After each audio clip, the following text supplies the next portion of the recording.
Sabe quando a gente olha para um bebê e pensa, como é que esse serzinho que é pura emoção e impulso se transforma numa pessoa com uma identidade única? Pois é, hoje a gente vai mergulhar exatamente nessa jornada, usando as ideias incríveis de Henri Wallon. E o foco aqui não é só saber quais são as fases do desenvolvimento, mas entender por que e como elas acontecem. Vamos lá! Para entender a teoria de Wallon, a gente precisa começar com a pergunta central dele. Uma pergunta que, no fundo, todo mundo já deve ter se feito alguma vez. É exatamente isso. Como essa mágica acontece? Como um ser que começa a vida quase fundido com o mundo, como se fosse uma extensão da mãe, consegue desenvolver uma personalidade, uma identidade só sua? É essa jornada fantástica que a teoria de Wallon nos ajuda a desvendar.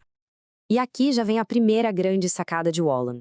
Para ele, é impossível separar a maturação biológica da criança do ambiente social em que ela vive. Uma coisa influencia a outra o tempo todo. O desenvolvimento não é como uma escada que a gente só sobe degrau por degrau. Não, ele tem avanços, recuos, e cada nova etapa é construída nessa mistura, nessa dança constante entre o biológico e o social.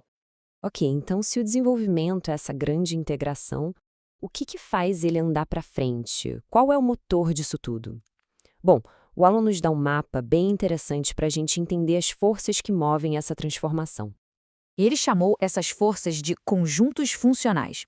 Pense neles como se fossem 4 motores, todos trabalhando juntos.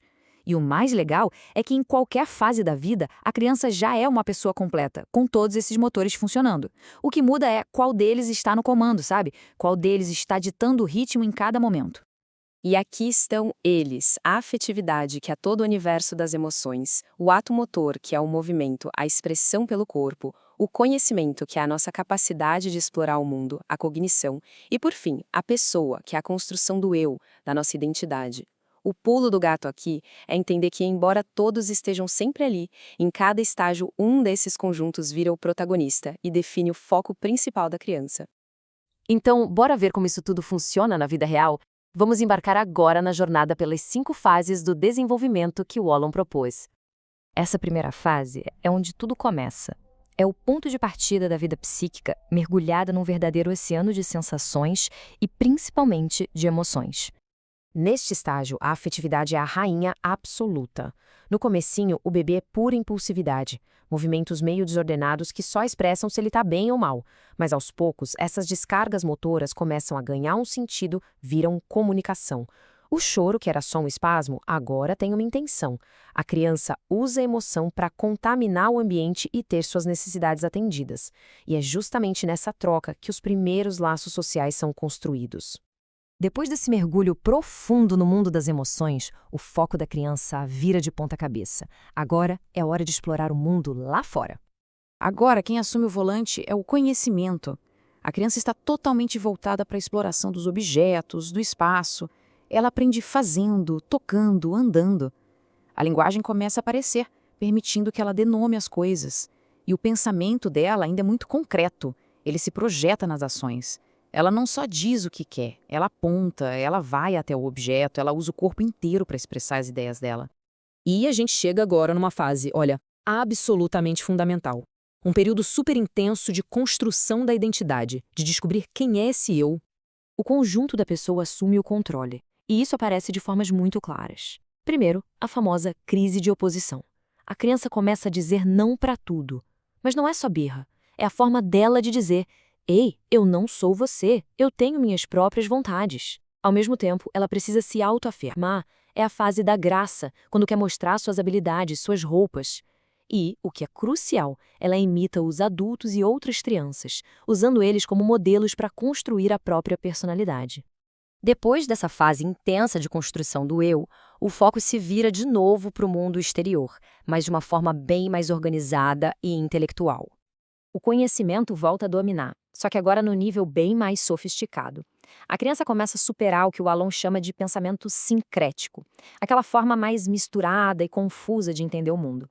Agora ela consegue categorizar, agrupar, diferenciar. O interesse dela muda das relações pessoais e volta para o funcionamento das coisas, para o aprendizado escolar. A capacidade de concentração e de abstração dela aumenta demais. E chegamos à fase final, um período de enormes transformações físicas e psíquicas, que traz de volta as questões da identidade com uma intensidade totalmente nova. Olha só que interessante. Aqui a gente tem uma predominância dupla. A afetividade e a pessoa voltam com força total. Aquela crise de oposição, a necessidade de se diferenciar, volta com tudo, mas agora num nível muito mais abstrato e complexo. É um período de muitos conflitos internos, de questionamentos sobre quem se é e qual o seu lugar no mundo. E a busca por identidade leva o adolescente a se identificar fortemente com seu grupo de amigos. Quando a gente olha todas as fases em sequência, um padrão fascinante começa a surgir. O Alon não via o desenvolvimento como uma linha reta, mas como um movimento, com um ritmo, quase como uma dança. E este é o ponto mais importante. O desenvolvimento não é uma subida constante e perfeita. A criança avança, mas também pode dar um passinho para trás para consolidar o que aprendeu. Cada fase nova não apaga a anterior, ela integra a fase antiga de uma nova maneira. É um processo dinâmico, cheio de idas e vindas, e é isso que o torna tão humano, não é? E aqui a gente consegue ver essa dança de forma muito clara. Repara só como o foco da criança alterna. Ora está voltado para dentro, para a construção das emoções e do eu, como nas fases impulsivo emocional, personalismo e na adolescência. Ora está voltado para fora, para a exploração do mundo e do conhecimento, como nas fases sensório-motor e categorial. É um movimento de pêndulo constante entre o eu e o outro, entre o que está dentro e o que está fora. Então, depois de tudo isso, qual é a grande lição que a gente pode tirar da perspectiva de Wallum? O que isso muda na forma como a gente vê uma criança? A mensagem principal é esta: a gente não pode fatiar a criança. Não existe a criança cognitiva separada da criança emocional ou da criança motora. Ela é um ser integrado. Em cada momento do seu desenvolvimento, ela é uma pessoa inteira, onde emoção, movimento e pensamento estão profundamente conectados. Ver a criança dessa forma integral, isso muda tudo. E essa é a reflexão final que a teoria de Wallum nos propõe. No dia a dia, em casa ou na escola, será que a gente está realmente enxergando a criança na sua totalidade? Ou será que às vezes a gente foca só num aspecto, como o cognitivo, e esquece que as emoções e o corpo dela são partes essenciais de quem ela é e de como ela aprende? É uma pergunta que com certeza vale a pena levar com a gente.